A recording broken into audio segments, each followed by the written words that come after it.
Tic-tac-toe, 3 in a row for KU Volleyball, taking on Northern Iowa Saturday in their third game in 3 days. Catch this one in the second set, KU up 2-0. Looking to the freshman early, Patricia Montero looking for the kill off the set from Anise Havili.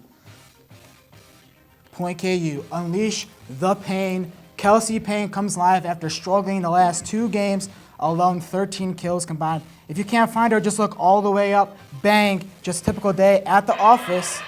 And another one. She had 25 kills on the day. Northern Iowa, again, trying to get something going, but KU is just lights out, a 50% kill ratio. Havili sets up for an open paint, and by now, we all know what she's capable of. Panthers go on to lose second set. Third set now, KU looking to close out their 9th win of the season. Final point, and what a rally this is. KU doesn't want to lose momentum, but the Panthers' defense is making them earn it. Play at the net was crucial in this game, and Susie and Havili are locked in for their blocks. Can KU finish it off? No. KU Panthers staying alive, but Montero with the final nail in the coffin. Too much to handle. KU goes 3-0 on the weekend after a tough test, going on the road in a 5-set victory at Creighton and a 4-set win over Chattanooga. KU will play out the rest of their non-conference schedule next weekend in West Lafayette, Indiana. Right, a very impressive show for the ladies. Nick was at the game and actually got a chance to talk with their play-by-play, Derek. Obviously, if he's a play-by-play, he knows what he's talking about, so let's take a look at that.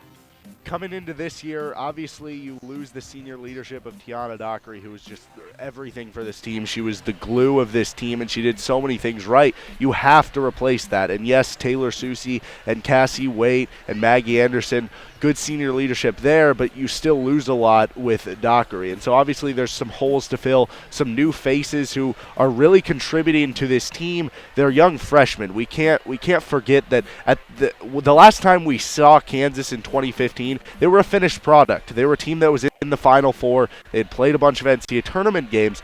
This year, we're seeing them at the very beginning. If we looked at it last year, it would be kind of similar. I think they were more finished last year at the beginning. But this year, I think there might be a higher potential on the team because of so much young talent and how can they get infused. We saw a really good match today, and we'll see how that goes next week. Really tough matchups next week, mainly against Purdue. And then you have the start of the Big 12 season against Texas and Oklahoma. So there is some time there, but based on the schedule, you're not going to have a lot of time. The team grew up, at least showed that they did. For the biggest story marks coming into the season, Kelsey Payne, 6th rotation player. Obviously last year there were stretches mainly against Texas and Nebraska where Payne was off the court, and that led to some big runs for the other team. I think she's done a really good job. If you look at her dig numbers, turning into a 6th rotation player, there's still some times where she looks a bit slow out there out of the back. But the biggest thing with her being out there is it gives Kansas an extra option offensively. It gives them a back row attack, which last year wasn't as good as it was this year. Between Rigdon and Payne working out of the back row, that's been a big option on the Kansas offense. And I've been really impressed with what she's been able to do at the service area, more so than anything as part of the 6th rotation progress. The thing you got to remember about Patricia Montero, yes, she's a freshman, but she redshirted a year ago. She's got an insane vertical. She's played a bunch of big-time matches playing for Puerto Rico, the U18 team. She was top 15 in the U18 tournament. In points, she was just fantastic. And one of the biggest things with Patricia Montero, it's just learning how to hit against the blocks. You see it a little bit more today, and as it goes on, obviously this is her first year of collegiate volleyball. She's still got a big learning curve, but you see it a little more every match, starting to learn how to hit it, where to hit it, how to work around the block. I think the biggest mainstay we've seen with Patricia Montero, maybe the most impressive thing as just a young freshman, her defense and her serving have been outstanding, her serve reception, and she's the target of a lot of serves because other teams are going, hey, it's a freshman, let's target her. But she hasn't minded. She's been fantastic in serve reception, and that's been a big help for this Kansas team. Final non-conference play for the Jayhawks will end at the Stacey Clark Classic at Purdue. Nicole and Nick, what do you guys think the best matchups are going to be for the Jayhawks? Well, it's going to be Purdue.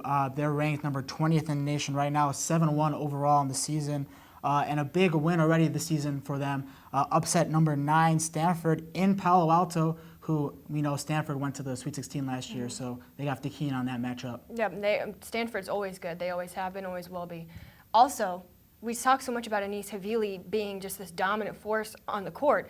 Their setter, Ashley Evans, actually has 20 more assists than Havili, which I didn't actually think was possible. Yeah, with Havili being the third in sets last year in the NCAA, it's kind of impossible to think that anybody is better than her, but that would be someone that they have to target as far as getting blocks defensively.